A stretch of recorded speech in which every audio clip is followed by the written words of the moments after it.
Many years ago, during Lent, the cold of winter, a priest got a call about a neighbor who was dying, and so he put on his overcoat, his scarf, his hat, and walked down a couple of blocks to the neighbor's home for the blessing.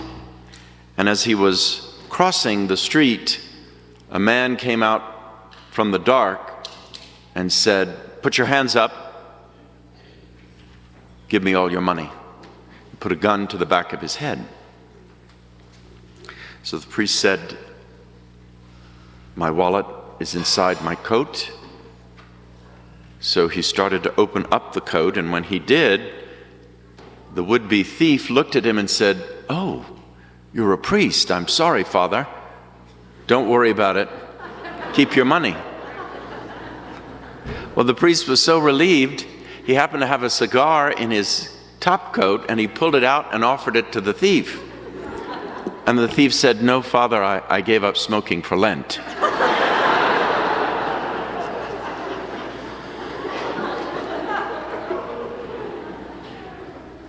Hypocrisy.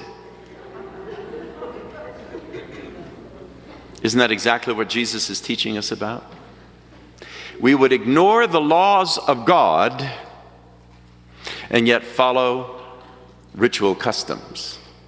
This is what Jesus found extremely offensive, that we have ignored the law of God. Now, Jesus said, "I did not come to abolish the law, but to fulfill it." So Jesus is not against the law. In fact, he fulfills it perfectly. He is the lawgiver. Where did Moses get the law? The real law, right? The covenant law from Almighty God. And Jesus is God from God, light from light, true God from true God, right? So he did not come to get rid of the law. You know, being the son of 6 generations of lawyers, you can imagine, lawyers and judges, I have a lot of concern for the law. But the right law, God's law, all positive laws, that's what we call the laws of nations and so forth, are meant to be rooted in God's law, what God revealed. Why? Because God is the lawgiver. God is the one who designed the universe. God is the one who created the human being. God is the one who gave us society. And so it's God's law that we have to pay attention to. Probably a number of you have either read the story or heard about this Trey Boisby, I think is how you say his name, I'm not certain. But he had an ankle monitor. He is a murder suspect, let out of jail on an ankle monitor. And of course, he cut the monitor, and he could be in church right now. And if so, Trey, we're praying for your conversion. Seriously. Have you got the sense that we have become a lawless land? I certainly do. It is lawless because it's godless. And so all kinds of horrific things are going on in our so-called justice system because we've lost the root of the justice. What is justice? Justice is rendering unto another what is due. The first act of justice is rendering worship unto God. That's true justice. When you study the virtues, prudence, justice, temperance, fortitude, where is religion? It falls under justice. Because we're giving God what is due to God. It's the first act of justice. But when we're as a nation who's supposed to be one nation under God, and we do not render justice unto God, then everything else collapses. That's why we have godlessness and no justice. What does Jesus say? We have to look into the heart. Otherwise, it's all external hypocrisy. And he finds that odious. In other words, it stinks. Okay? If what we do in church does not transform the heart so that we will then be righteous in the world, in other words, not just hear the word, as St. James says, but do it, do it, right? Because the Word is just. Christ is the Word. You know, when Mahatma Gandhi was leading the revolution in India, it had been taken over by a supposedly Christian nation, England, right? It was ruled by the British. Gandhi was asked what he thought about Christianity. And he said, in so many words, well, I admire your Christ. It's just the Christians I have a problem with. Hypocrisy. Do you see what hypocrisy has done to destroy Christianity and the promotion of the gospel? So a great English preacher asked Gandhi, well, what would you suggest Christians could do to repair this problem? And Gandhi came back with 3 suggestions. Number 1, he said, Christians need to live more like Jesus. Number 1, that's a good idea. If we're going to be named after Jesus Christ, and if people are going to judge Christianity by the way we are, then wouldn't it behoove us to live more like Jesus? Okay, the second advice he gave is that Christians should present the message of Jesus without adulteration or cultural baggage. Do you know what that means? The gospel without compromise. He's right.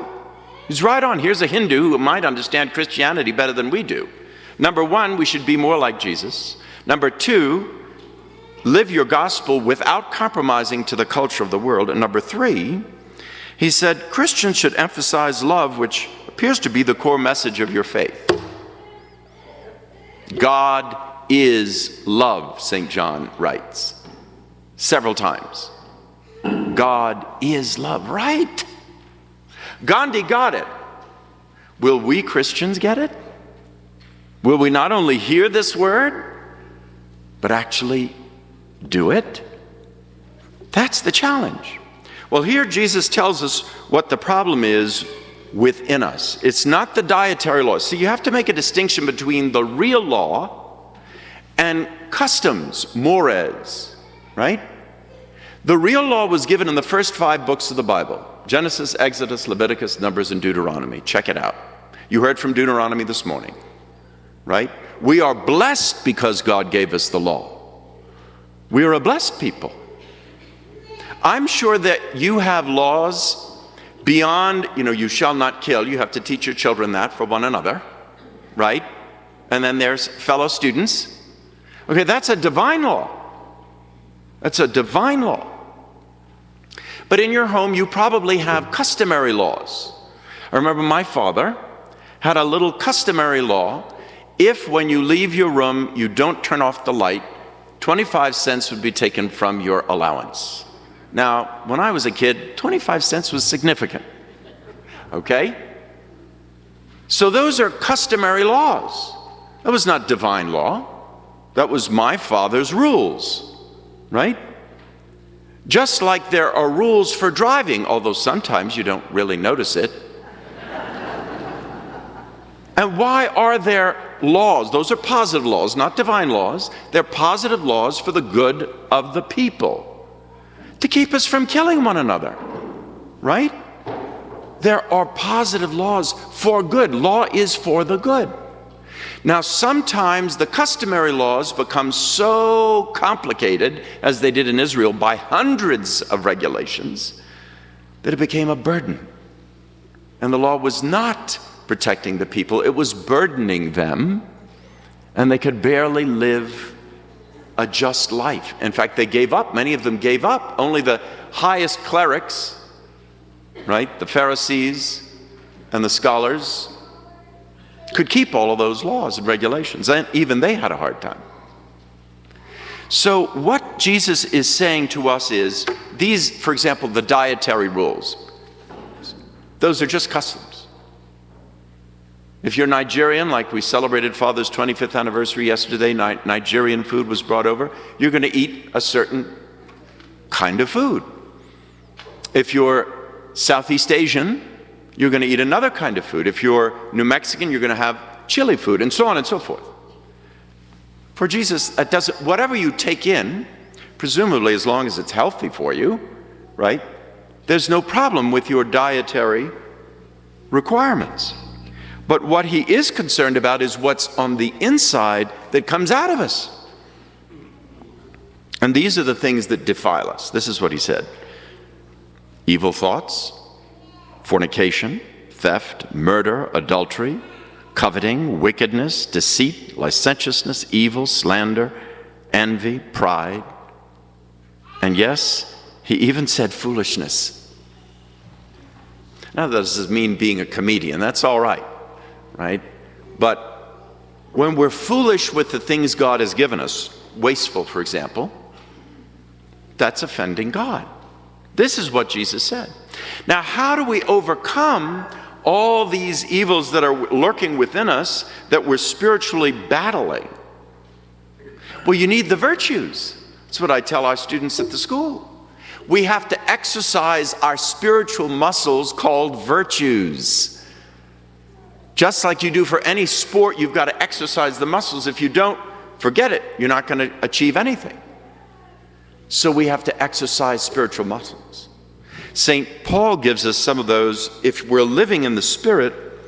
In Paul's letter to the Galatians, chapter 5, those kinds of spiritual muscles would be peacefulness, patience, kindness, goodness, faithfulness, gentleness, and self-control.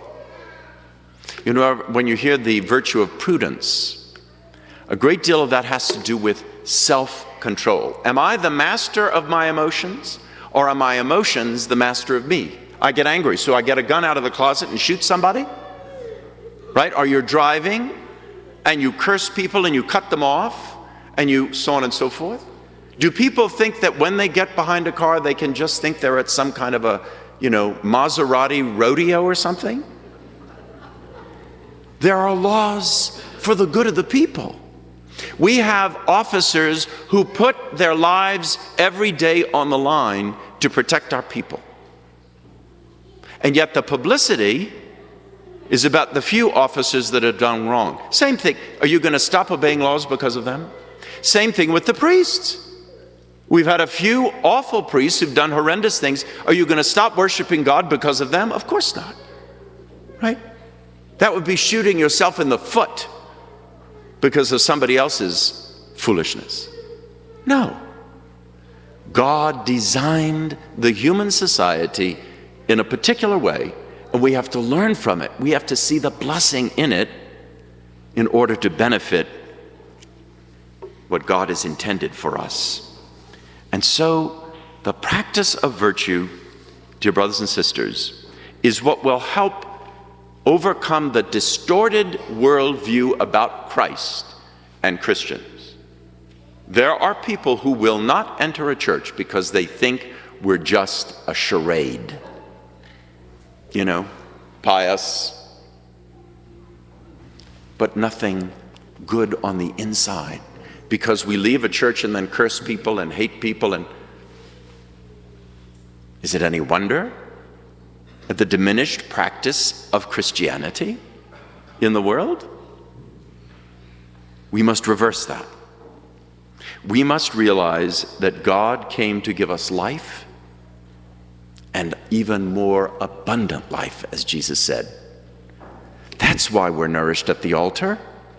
That's why we receive the word, so that we will then act on the word, as St. James says.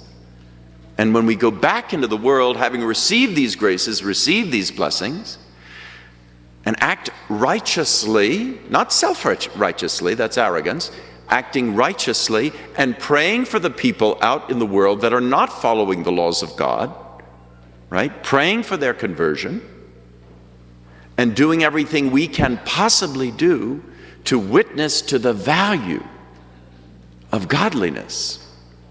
Then we will begin to see a change. The light of Christ will be observed. And where there is light, there is hope. And then Christ will come into our midst. Amen.